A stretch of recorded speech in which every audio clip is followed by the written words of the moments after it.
Alam mo ba kung bakit bumababa ang presyo ng stock market ng JG Summit? Ito ang graph ng JG Summit kung saan makikita mo na ang presyo nito ay patuloy na bumubulusok sa loob ng isang taon. Siguro naman ay nabasa mo na rin ang balita sa Philstar Global na nagsasabing nagsha-shutdown na indefinitely ang petrochemicals unit dahil sa industry challenges. At matatandaan din natin na noong November last year, ang JG Summit ay nag-announce ng pag-i-inject ng bagong capital ng 17.1 billion pesos para sa mga pagbabayad ng pagkakautang ng JG Summit. Sinasabi din sa report na ang LPG trading operations na lamang ang matitira sapagkat ito ay kumikita pa. Alam mo ba kung paano mo mahuhulaan na sa bandang dulo ang isang kumpanyang nais mong bilhin ay may tsansang mag-close? Kung kaya't kung alam mo ito, siguradong hindi ka bibili ng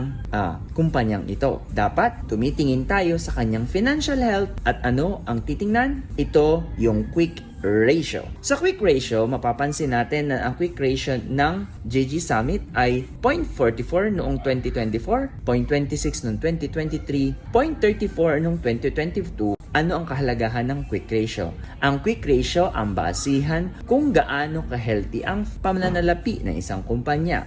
Ideal na dapat ang quick ratio ay 1. Ibig sabihin ng 1, sa bawat isang utang, may isang cold cash or cash na pwedeng ipambayad sa utang. Sa kaso ng JG Summit, all throughout the years, never siyang pumasok sa 1. Ibig sabihin, baon siya sa utang. Dumating na nga sa puntos na kailangang isara o i-shutdown ang operation ng JG Summit. At kung alam mo ang quick ratio na ito, dapat ka bang bumili ng JG Summit noon pa lang? At ngayong alam mo na, bibili ka pa ba ng JG Summit? At ngayong alam mo na, click and subscribe.